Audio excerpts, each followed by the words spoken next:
Welcome to Module 4 of the MELI Unit's Data Analysis and Reporting course. In this module, we will introduce you to key concepts of data visualization and reporting, including effective ways to present information to various stakeholder groups and tips for creating engaging visuals. Let's get started. Not all audiences need to receive information the same way. So what is the most effective way to present information to your various stakeholder groups? Of course, you need to start by identifying your stakeholders. Are you trying to reach your fellow program officers, senior leadership, policymakers, the general public? Each of these groups has different informational needs. Are your stakeholders making policy decisions, making operational decisions, or making program decisions? In MELI, we like to leverage something called layered reporting, which provides different forms of the same information to different stakeholders based on their informational needs. Level 1 is detailed reporting. This is for those stakeholders who need to engage with all data collected and see all relevant context behind the data. Level 2 is executive summaries. This is for stakeholders who need to see top-line information, with only the most important background context included. Traditionally, you might see this as a 5 to 10 page executive summary to a report, but you could also include data dashboards in this category. And level 3 is highlights. For this is for stakeholders who only need to see the most important data points and do not need the background context. This category can include any reporting that highlights specific pieces of information and are quick and easy to digest, such as one-pagers or infographics. And of course, data visualization is a huge component of making reporting accessible and easily understood to our stakeholders, regardless of whether they are visuals included in long-form reports or that we use in one-pagers or social media. So how do we ensure that our visuals are engaging for our stakeholders? There are a lot of tips and tricks we could cover, but in this module, we are going to cover 6. First up, you'll want to start by determining the narrative you want to tell through your visual. Crafting a narrative starts with analyzing your data to find both the similarities and differences within your data set. Certain elements will begin to stand out, and those will build the foundation of your narrative. In looking for those similarities and differences in your data, there are a number of relationships you can explore, but let's look at 3 of the most common ones you'll run into. The first is trends, which is when you look for consistent patterns between data points or data sets. For example, you might look at how program participation changes over time. There is also correlation, which is when we look for relationships within your data set. For example, we might look into whether students from particular economic backgrounds are more likely to participate in study abroad programs. And finally, our outliers, which is when we look for unusual or irregular occurrences within your data. For example, we might identify a country that sends an unusually high number of people to participate in a particular program. Second is to carefully consider your chart choice. Not all charts work in every context, and when choosing a chart, you need to think about the relationship within your data that you are trying to convey and choose a chart accordingly. Let's look at a couple of examples using the Financial Times Chart Chooser graphic. Ranking is one of the most commonly used categories of charts and are used when an item's position in an ordered list is more important than its absolute or relative value. In these cases, we often see the use of bar charts. But let's look at another common category, change over time. These are used to emphasize changing trends and are where you'll commonly see the use of line graphs. Third is designing your visuals in a way that doesn't distract from your data and the narrative you are trying to tell. One of the easiest ways to simplify your visuals is to remove the chart junk, which are the visual elements in charts and graphs that are not necessary to comprehend the information represented in the graph or that distract the viewer from its information.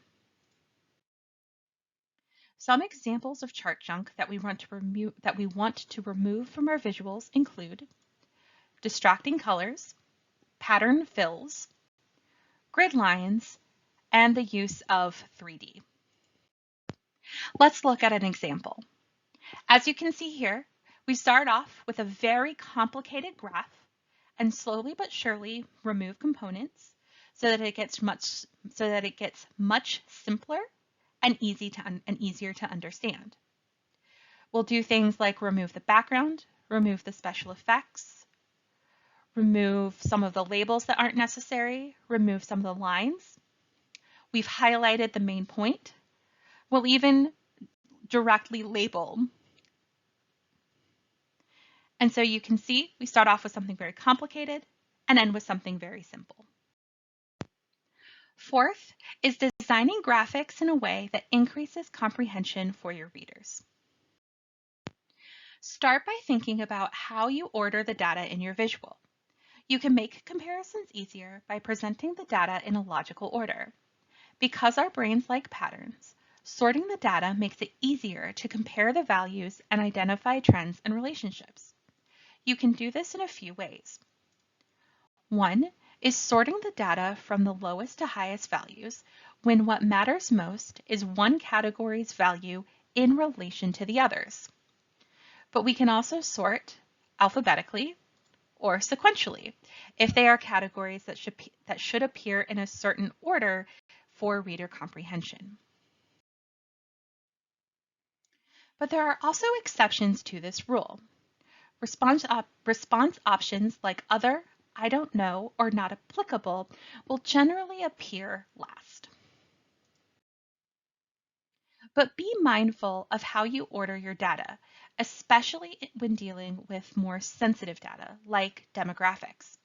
To demonstrate, let's look at an example of visualizing participant race data.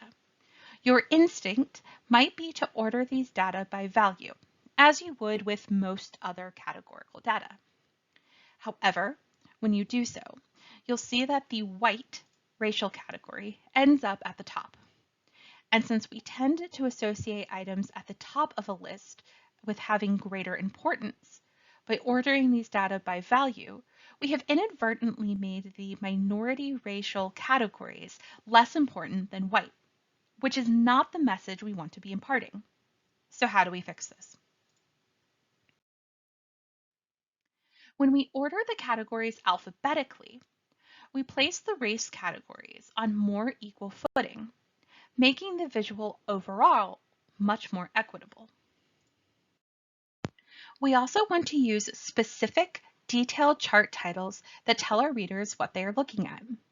For example, in this chart, we are directly calling attention to the fact that 52%, or half of our participants, are employed, and we do so by specifically saying so in the chart title that we provide. A few other things to consider. You'll want to make your chart title as concise but descriptive as possible. We want descriptive titles that tell our readers what they're looking at, but at the same time, we don't want our titles to be paragraphs long. There is a balance between the two to be found. You'll want to label your axes correctly and consistently. You should avoid using acronyms unless you know that they are going to be very commonly understood. And you'll want to try to label the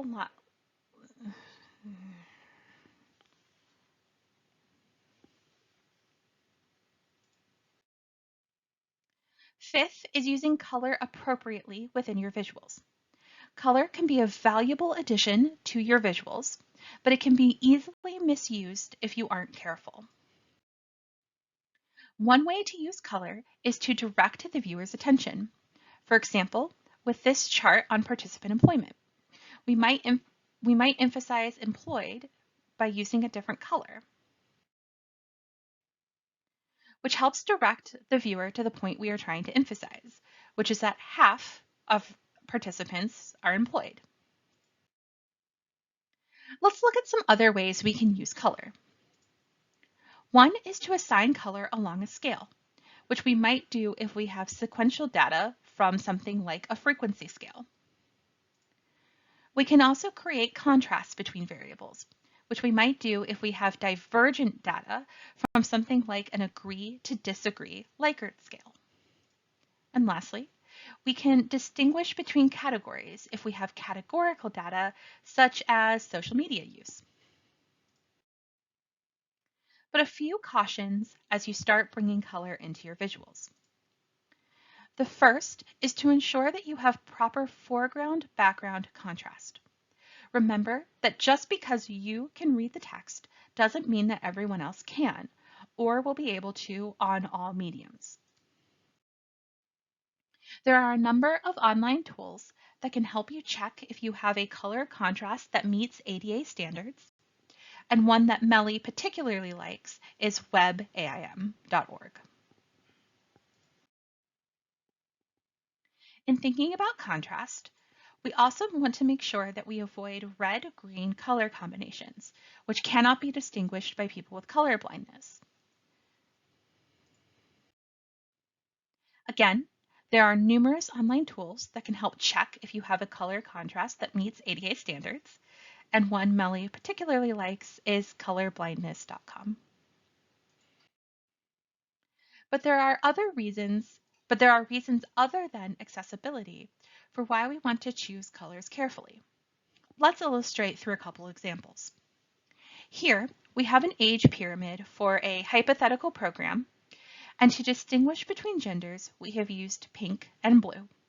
However, and at least in the United States, these are colors that are stereotypically assigned to each gender and might create strong reactions from readers. Where possible, we generally want to avoid colors that reinforce cultural stereotypes. Let's look at one more example. Imagine you are designing a color scale for a chart that will visualize racial data. And these are the colors you initially select. Notice that the non-white categories are all in shades of the same color, while white very clearly stands out.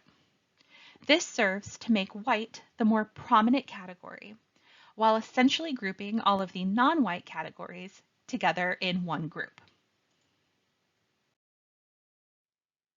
The more equitable version is giving each category a more distinct color. And lastly is number 6. Don't forget that graphs can be designed to be misleading to the reader. Let's look at 5 ways that graphs can be misleading. First is truncating the baseline. In most cases, the baseline for a graph is 0, but writers can skew how data are perceived by making the baseline a different number. This is known as a truncated graph. For example, in this graph, the vertical axis starts at 50, which makes a small difference between group A and the other groups appear much larger. However, if we start the vertical axis at 0, we have a much more accurate depiction of the data, with the difference between the groups not appearing as dramatic. Next is manipulating the y-axis. Expanding or compressing the scale on a graph can make changes in data seem more or less significant than they actually are.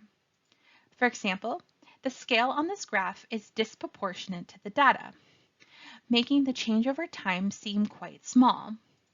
Whereas, if the scale is more proportionate to the data, you see a more accurate representation of the change over time. Then we have cherry-picking data, which is when writers only include certain data points on their graphs to reinforce their narratives. This can create a false impression of the data. For example, this graph only uses a few months out of the year, which depicts an upward trend. However, when a much wider range of data is used, an overall downward trend is revealed. Next, we have using the wrong graph. As we discussed earlier in this module, the type of graph you use should depend on the type of data you want to visualize. Using the wrong graph can skew the data. Writers will sometimes purposefully use the wrong graph. For example, pie charts are used to compare parts of a whole, not the difference between groups. If we want to compare these three teams, we will want to use a different graph, like a bar chart, which is much better for showing differences between groups. And lastly, is going against convention. Over time, we have developed standards for how data are visualized.